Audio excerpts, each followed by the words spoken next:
and feed upon the stubble, for the native is as economical as he is industrious. Peopled by a race of born farmers, and in soil and climate provided by nature with all that could be desired for crop raising, only rain is lacking to bring the fields to fruition, and from the earliest times a great system of irrigation has existed in Egypt. It is curious to see in many directions the white lateen sails of boats which appear to be sailing over the fields. In reality they are sailing on the canals which intersect the country in all directions, and by means of thousands of water wheels and pumps supply the land with water.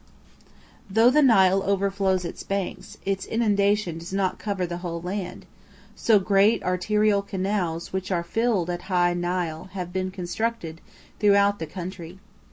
From these, smaller canals branch right and left, carrying the water to the furthest corners of the land, while such boundary marks as exist to separate different estates or farms usually take the form of a watercourse.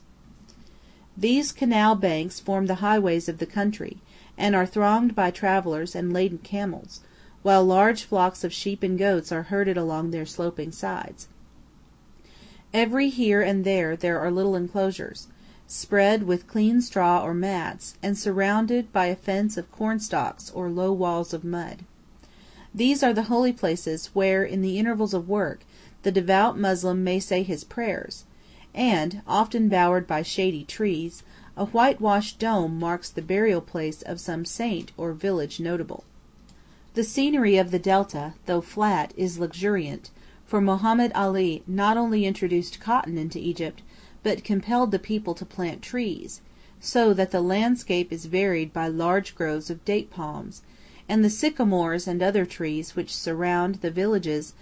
and give shade to the paths and canal banks. It is a pastoral land, luxuriantly green, and how beautiful it is as the night falls, and the last of the sunset lingers in the dew-laden air, wreathed with the smoke of many fires, and as the stars one by one appear in the darkening sky, and the labor of the field ceases, the lowing cattle wend their slow ways toward the villages, and the bullfrogs in their thousands raise their evensong. No scenery in the world has, to my mind, such mellow and serene beauty as these farm lands of Lower Egypt, and in a later chapter I will tell you more about them, and of the simple people whose life is spent in the fields. End of chapter 2.